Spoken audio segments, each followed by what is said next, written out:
Good evening friends. இந்த ஆடியோவில் ஒருத்தர் ரிலையன்ஸில் வாங்கி வச்சுருக்கேன். ரிலையன்ஸ் வந்து பீக்கில் வாங்கிட்டேன். இன்றைக்கி பார்த்து எனக்கு ரிலையன்ஸ் வந்து ஒரு 5% கிட்ட கீழே விழுந்துடுச்சு. 5%னால் 5% கீழே விழுந்துட்டு 4.5% ஃபாலில் இருக்குது அப்படின்னு சொல்லியிருக்காரு. அப்படின்னு மெயில் போட்டிருக்காரு. அவர் வாங்கினதே இப்போ தான் வாங்கியிருக்கார். எங்கே வாங்கியிருக்காருன்னா 1577 வாங்கியிருக்காரு. அது 1577லேருந்து 1612 வரையும் போயிருக்கு. அவர் அங்கே கொடுத்துருக்கலாம், ஆனால் அவர் கொடுக்கல. நான் ஹோல்ட் பண்ணிக்கிட்டு இருக்கேன்.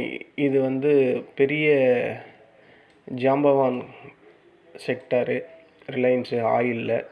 இவன் தான் மிகப்பெரிய ரிஃபைனரியே இந்தியாவில், மிகப்பெரிய ஜாம் நகரா இந்தியாவில், அங்கே தான் ரன் ஆகிட்டுருக்கு. ஸோ அதை பற்றி இந்த ஆடியோவில் நம்ம அனலைஸ் பண்ணலாம். இன்றைக்கி ரிலையன்ஸ் பார்த்திங்கன்னா, நேற்று அவன் க்ளோஸ் ஆனது 1575 க்ளோஸ் ஆச்சு. இன்றைக்கி காலையிலேயே ஒரு கேப் டவுன் ஓப்பனிங் தான் இருந்தது. கேப் டவுன் ஓப்பனிங் அப்படியே சஸ்டெயின் ஆகிட்டு கீழே 1507 வரையும் போயிருக்கு. 1497 வரையும் லோ வந்துட்டு 1507 க்ளோஸ் ஆகிருக்கு. இப்போ அவர் கேட்குற கேள்வி வந்து, இது இன்னும் இறங்குமா? அதாவது டிசம்பர் மாதம் வாங்கியிருக்கேன், இன்னும் இறங்குமா? இதை நான் லாங் டேர்ம் ஹோல்ட் பண்ணலான்னு நினைக்கிறேன், இதை கொஞ்சம் அனலைஸ் பண்ணுங்கள், எனக்கு சொல்லுங்கள் அப்படின்ட்டுருக்காரு. இதை அனலைஸ் பண்ணுறது, இப்போ இது இன்றைக்கி ஒரு நாள் மட்டும் 1,00,000 கோடி காலி பண்ணிடுச்சு. இந்த ரிலையன்ஸு இண்டஸ்ட்ரியல் லிமிடெட், RIL அப்படின்னு சொல்லுவாங்க. இன்றைக்கி ஒரு நாள்லேயே 1,00,000 கோடிங்க. அப்பா! இன்றைக்கி ஷேர் ப்ரைஸ் ஏன் இந்த மாதிரி ஒரு ட்ராப் ஆச்சுன்னா, ரிலையன்ஸ் இன்றைக்கி வந்து 5% வரை கீழே போயிட்டு 1497 வரையும் இறங்குச்சு. இதுதான் மிகப்பெரிய சிங்கிள் டே ட்ராப்பாக இருக்கும் அப்படின்னு எனக்கு தோணுது. ஏன்னா இவ்வளோ பெரிய கேண்டில் நான் வேறு என்றைக்குமே பார்த்ததில்லை. வந்திருக்கோம், ஆனால் ரொம்ப நாளுக்கு அப்புறம் பார்க்குற மாதிரி இருக்குது. இது ஏன் நடந்தது அப்படின்னா, இந்த ரிலையன்ஸ் க்ரூட் ஆயில் வந்து இப்போது ஒரு ரீசெண்டாக ஒரு நியூஸ் வந்திருந்து. என்ன நியூஸ்னால், ஒரு மீடியாவில் சொல்லிக்கிட்டு இருந்தாங்க, ரிலையன்ஸ்க்கு வந்து ரஷ்யன் க்ரூட் ஆயில் வந்து வரப்போகுது, அதோட வரத்து இனிமேல் இருக்கலாம் அப்படின்ற மாதிரி இருந்தது. அந்த நியூஸ் மீடியாவில் ஒரு ரூமராக என்னன்னெலாம் தெரில, ஆனால் அந்த நியூஸ் நானே படித்தேன். அந்த நியூஸ் வந்ததுக்கப்புறம் அது அவன் பாட்டுன்னு ஏற ஆரம்பிச்சிட்டான். எது வரையும் இருந்தான்னா 1450 என்னமோ இருந்தான். அது பாட்டுன்னு 1612 வரையும் போயிட்டான். அதுக்கப்புறம் என்ன ஆச்சுன்னா, ரிலையன்ஸ் வந்து அந்த நியூஸை அந்த ரூமரை வந்து, இல்லை நாங்கள் அந்த மாதிரி ரஷ்யன் ஆயில் எதையுமே வாங்க போகிறது கிடையாது அப்படின்னு அவங்க மறுப்பு தெரிவித்தாங்க. அந்த மறுப்பு தெரிஞ்ச அந்த நிமிஷம்தான், அது எனக்கு தெரிஞ்சு ஒரு 2-3 நாளுக்கு முன்னாடி தான் மறுப்பு தெரிவிச்சிருந்தாங்கன்னு நினைக்கிறேன். எக்ஸாக்டாக நமக்கு தெரியல. ஆனால் அடுத்த 2 நாள்லேயே மார்க்கெட் வந்து சரிய ஆரம்பிச்சிச்சு. அந்த 1614-12 சொன்னல, அதுலேருந்து அவன் சரிய ஆரம்பிச்சிட்டான். இந்த ஒரு மெயின் ரீசனால தான் மார்க்கெட்டில் சரிவு வந்தது. மற்றபடி இந்த வெனிசுலா அதுக்கும் ரிலையன்ஸுக்கும் சம்மந்தமே கிடையாது. எல்லாம் வெனிசுலா இஷ்யூவை வந்து பேசிகிட்டு இருக்காங்க. ஆனால் வெனிசுலா அந்த சின்ன கண்ட்ரிக்கும் ரிலையன்ஸுக்கும் சம்மந்தமே இல்லை. அவங்க அதிகப்படியாக ஆயில் அங்கே பர்ச்சேஸும் பண்ணவும் இல்லை. இதுதான் நியூஸில் இருக்கக்கூடிய இன்ஃபர்மேஷன். அங்கே வந்து ஒரு விதமான அன்சர்டனிட்டி நடக்குது ரிலையன்ஸ் ஷேரில். அதனால் என்ன பண்ணுறாங்கன்னா, இன்வெஸ்டர்ஸ் எல்லாம் சரி இப்போ இருக்கிற இந்த ப்ராஃபிட்டையாவது புக் பண்ணலான்ட்டு புக் பண்ணுறாங்க. மற்றபடி இதில் ஒரு பெரிய பேனிக்கெல்லாம் ஒன்றுமே இல்லை. ப்ராஃபிட் புக்கிங் நடக்குது. இது லாங் டேர்முக்கு அவர் பயப்படுற மாதிரி லாங் டேர்முக்கு எதாவது பிரச்சனை ஆகுனா கண்டிப்பாக எதுவும் ஆகாது. அது இறங்குனா மிஞ்சி போனால் 1422 ரூபா வரையும் இறங்கும். அங்கே தான் இருக்குது அதுக்கு சப்போர்ட்டு. அது இல்லாமல் அங்கே தான் ஒரு கேப் வேறு இருக்குது. ஏன்னா அந்த நியூஸ் அங்கேருந்து தான் அந்த நியூஸ் வர ஆரம்பிச்சிது. அதாவது அவர் புட்டின் வந்துட்டு போனார்ல, அதுக்கப்புறத்துலேருந்து ஏற ஆரம்பிச்சிது இந்த ரிலையன்ஸு. ஏன்னா அவரே ஒரு ஸ்டேட்மெண்ட் சொல்லியிருந்தார்ல, எங்களோட க்ரூட் ஆயில்ஸ் எவ்வளோ வேணால் நாங்கள் சப்ளை பண்ணுறதுக்கு இந்தியாவுக்கு தயார் அப்படின்ற மாதிரி. அப்போ என்ன ஆச்சு, இந்த நியூஸால் இந்த ரிலையன்ஸ் வந்து குதூகலமாகி மேலே போச்சு. அந்த ரிலையன்ஸ் கம்பெனியே இப்போ வந்து இல்லை, அந்த மாதிரி இல்லை எதுவும் சொன்னதுக்கப்புறம் இப்போ இது ஹையில் வேறு இருக்குது. அதனால் ப்ராஃபிட் புக்கிங் நடக்குது. 52 வீக்கு ஐ தானே இது 1610 12. அதனால் அது இல்லாமல் இந்த மாதிரி நியூஸ் வந்து ரிலையன்ஸே வந்து மறுக்கிறதுனால அங்கே ப்ராஃபிட் புக்கிங் பண்ணுறாங்க. இதுதான் இன்றைக்கி நடந்தது. இதனால தான் செல்லிங் ப்ரெஷர், அதனால தான் ஸ்டாக்கு கீழே வந்து விழுந்தது. நான் இதை பற்றி இப்போ அனலைஸ் பண்ணும்போது இந்த இன்ஃபர்மேஷன்ஸ்லாம் இதில் தான் இப்படி இருக்குது. இது வந்து இந்தியாவிலே மிகப்பெரிய ஒரு ஆயில் ரிஃபைனரி செக்டர், அது நம்ம எல்லாருக்குமே தெரியும். இவன் இறங்குனானா அது நிஃப்டி, சென்செக்ஸு எல்லா இண்டெக்ஸுக்கும் மேலே ஏற்றம் வரும். இவன் கீழே லாஸ் வந்தானா இண்டெக்ஸு, நிஃப்டி 50 எல்லாமே கீழே தான் வரும். ஏன்னா இவன் ஹெவி வெயிட்டேஜ் ஸ்டாக்ஸு. அதனால் இந்த ரிலையன்ஸ் எப்படி ஏறுதோ இறங்குதோ அதுக்கேற்ற மாதிரி தான் இண்டெக்ஸு ட்ரேட் ஆகும். அதனால் இன்றைக்கி ரிலையன்ஸில் ஒரு இவ்வளோ பெரிய ஷாக் வந்தோடனையும் நம்ம நிஃப்டி 50 கீழே விழ ஆரம்பிச்சிருக்கு. அது இல்லாமல் ஜியோ பாலிட்டிக்கல் டென்ஷன் வேறு இருக்குது. ஆயில் ப்ரைஸ் வந்து ஒரு அன்சர்டனிட்டியில் இருக்குது. அதாவது இந்த குளோபல் மார்க்கெட்டில் யூஎஸ், வெனிசுலா அந்த ப்ராப்ளம் போயிட்டுருக்குல்ல, அதனால் அந்த க்ரூட் ஆயிலோட ப்ரைஸ் வந்து ஒரு அன்சர்டனிட்டி இன்வெஸ்டர் மைண்டில் இருக்குது. அதனால் அவங்க ஒரு விதமான பதற்றத்தில் ப்ராஃபிட் புக் பண்ணுறாங்க. வேறு ஒன்றும் இல்லை இந்த ஸ்டாக்ஸில். வேறு பேனிக் செல்லிங்கெல்லாம் இதில் நடந்த மாதிரியே தெரியல அவர் கேட்டதுக்கு. சுருக்கமாக பார்த்தா ஒரு rumour news, Russian crude oil related rumour, அது வந்து ரிலையன்ஸே வந்து அந்த மாதிரி கிடையாதுன்னு சொல்லிட்டாங்க. அதனால் ஒரு ப்ராஃபிட் புக்கிங் நடக்குது, ஆனால் ஹெவியாக நடக்குது. அதுவும் அது ஆல் டைம் ஹையில் இருக்கிறதுனால ப்ராஃபிட் புக்கிங் ஸ்ட்ராங்காக நடக்குது. அது இல்லாமல் குளோபலில் மார்க்கெட் வீக்காக இருக்குது. க்ரூட் ஆயிலெல்லாம் அதாவது அன்சர்டனிட்டி இருக்குது. எப்போ வேணால் என்ன ஆகுமோ அப்படின்ற ஒரு பயத்தால் ப்ரெஷரில் இறங்குது. இந்த 4 ரீசனால தான் இன்றைக்கி மார்க்கெட் இறங்குச்சு. மற்றபடி இதில் வந்து பெரிய பேனிக் செல்லிங்கெல்லாம் இன்னும் வரல. அது பேனிக் செல்லிங்கெல்லாம் வர மாதிரி இருந்தால் அது வந்து இந்த 1327 கிட்ட வரணும். பேனிக் செல்லிங் வர மாதிரி இருந்தால் அந்த லெவல் வந்தால் மட்டும்தான் அது ஒரு பேனிக் செல்லிங். இவன் வந்து ஹெவி வெயிட்டேஜ்.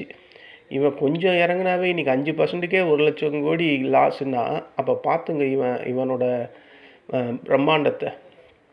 அதனால தான் இன்றைக்கி மார்க்கெட்டில் ஹெச்டிஎஃப்சி ஏறி இருக்குது, அப்புறம் அந்த ஐசிசி பேங்க் ஏறி இருக்குது, ஓரளவுக்கு ஐடி செக்டர்ஸ்லாம் ஏறி இருக்குது. இவன் ஒருத்தன் இறங்குறதுனால மற்ற எல்லா ஸ்டாக்ஸும் ஈடு பண்ண முடியல. அதனால் மார்க்கெட் இன்றைக்கி டவுனில் முடிஞ்சிருக்கு 72 பாயிண்ட்டு கிட்ட. இதுதானே கண்டி, மற்றபடி அவர் நினச்ச மாதிரி ஒன்றும் இல்லை. அந்த ரிலையன்ஸ் ஷேர் நம்ம சார்ட் வைஸ் பார்த்தா அதுக்கு ஃபஸ்ட்டு சப்போர்ட்டு 1422 தான் இருக்குது. அது இறங்குனா அது வரையும் இறங்குறதுக்கு வாய்ப்பு நல்லா இருக்குது. ஏன்னா RSI 14ல் 40 கிட்ட இருக்கான். இது ஃபர்தராக இறங்கும் அப்படின்ற மாதிரி எனக்கு தோணுது. அந்த 1422 உடைச்சிதுன்னா 1350 ஒரு சப்போர்ட் இருக்குது. இந்த 2 சப்போர்ட்டு. அதுக்கு கீழே வந்தால் 1330 ஒன்று இருக்குது. அது அங்கேருந்து ஒரு 20 பாயிண்ட்டு தான் கம்மியாக இருக்குது. ஸோ அதனால் ஸ்ட்ராங்கான சப்போர்ட்டுன்னா 1327 தான் ஸ்ட்ராங்கான சப்போர்ட். அந்த 1350 உடைச்சிதுன்னா 1327 வெரி வெரி ஸ்ட்ராங்கு. அந்த லெவல் வரையும் செல்லிங் வந்து ஆச்சுன்னா அது ப்ராஃபிட் புக்கிங் தான்.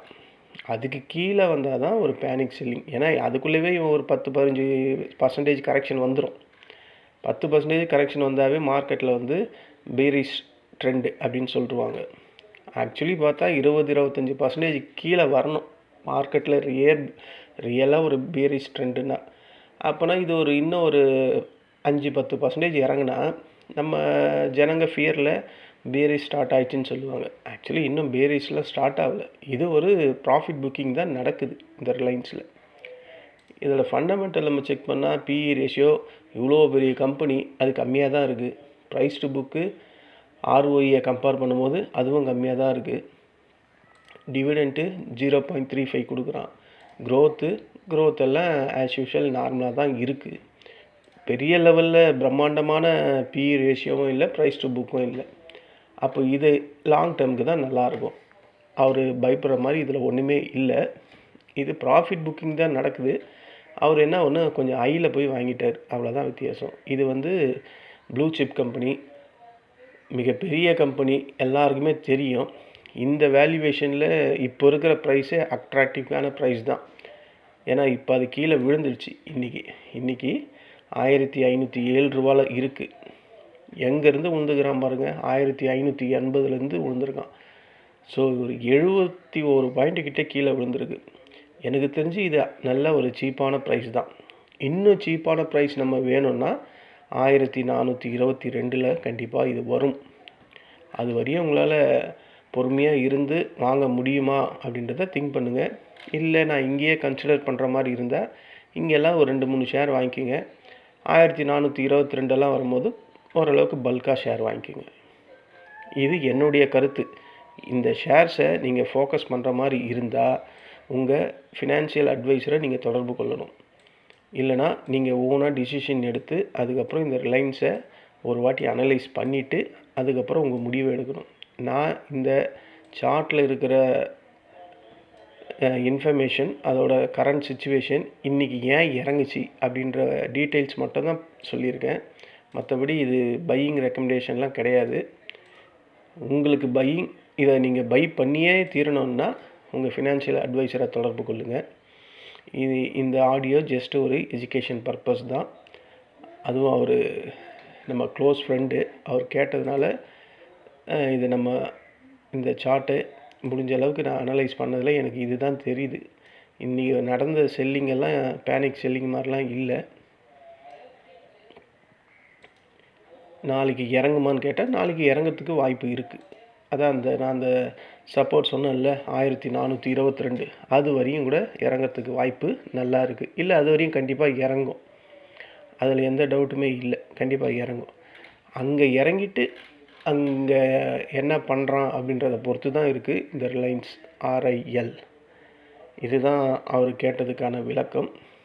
அவர் பயப்படுறதுக்கு ஒன்றும் இல்லை. அவர் அப்படியே ஹோல்ட் பண்ணலாம், எனக்கு தெரிஞ்சு அப்படியே ஹோல்ட் பண்ணலாம். அது இந்த 1327 கிட்ட வரும்போது அதுக்கும் கீழே இறங்குற மாதிரி இதெல்லாம் அவ்வளோ கீழெல்லாம் விட மாட்டாங்க. ஏன்னா இது இந்தியாவோட மிகப்பெரிய இன்கம் ஜென்ரேட் பண்ணக்கூடிய ஒரு கம்பெனி. அவ்வளோ கீழெல்லாம் போகாது. அது இல்லாமல் இது ஹையர் வேல்யூவேஷனில் இருக்கான்னு பார்த்தாலும் ஃபண்டமெண்டல் அந்த மாதிரியும் இல்லை. அப்புறம் எப்படி அது அவ்வளோ கீழே போகும்? ப்ரைஸ் டு புக்கு வெறும் 2.43 தான் இருக்குது. எவ்வளோ பெரிய கம்பெனி, ப்ளூ சிப்பு. இவன் 1 இயரில் நல்ல ரிட்டர்ன் தான் ப்ரொடியூஸ் பண்ணியிருக்கான், 24% கிட்ட. செக்டார் ரிட்டர்னும் ஒரு 19% கொடுத்துருக்கான். ஸோ நல்லா தான் இருக்குது. இன்றைக்கி இறங்குறான்னா இறங்கிறதுக்கான ரீசன் தான் நான் சொன்னது, வேறு ஒன்றும் இல்லை. இவன் ஆல் டைம் ஹையில் இருக்கான். இந்த வெனிசுலா US பிரச்சனை, ஆயில் அன்சர்டனிட்டி, அந்த ஒரு ரீசனுக்காக அதில் கூட இறங்கியிருக்கலாம். மற்றபடி ப்ராஃபிட் புக்கிங் தான் நடக்குது. அதாவது டாப்பில் இருந்து இறங்குது, அதுதான், வேறு ஒன்றும் இல்லை. இதுதான் அவர் கேட்டதுக்கான விளக்கம். இந்த ஷேர்ஸ் நீங்கள் வச்சுருந்தீங்கன்னா இதில் பீதி அடையிறதுக்கு ஒன்றுமே இல்லை. இது இறங்கும் போது இறங்க அக்குமுலேஷன் பண்ணக்கூடிய அற்புதமான ஷேர். லாங் டேர்மில் எந்த ஒரு பிரச்சனையுமே இல்லை.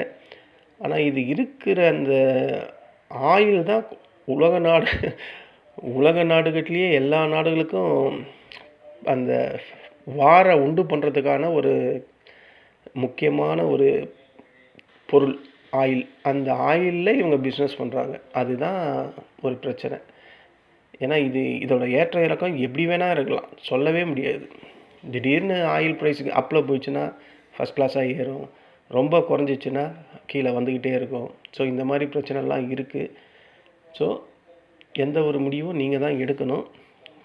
என்னுடைய அனலைஸில் பார்த்தா இது எந்த ஒரு பிரச்சனையும் இருக்கிற மாதிரி தெரியல. இதுதான் ஃப்ரெண்ட்ஸ் இந்த ரிலையன்ஸில் இன்றைக்கி கீழே விழுந்ததுக்கான காரணம். நன்றி, வணக்கம்.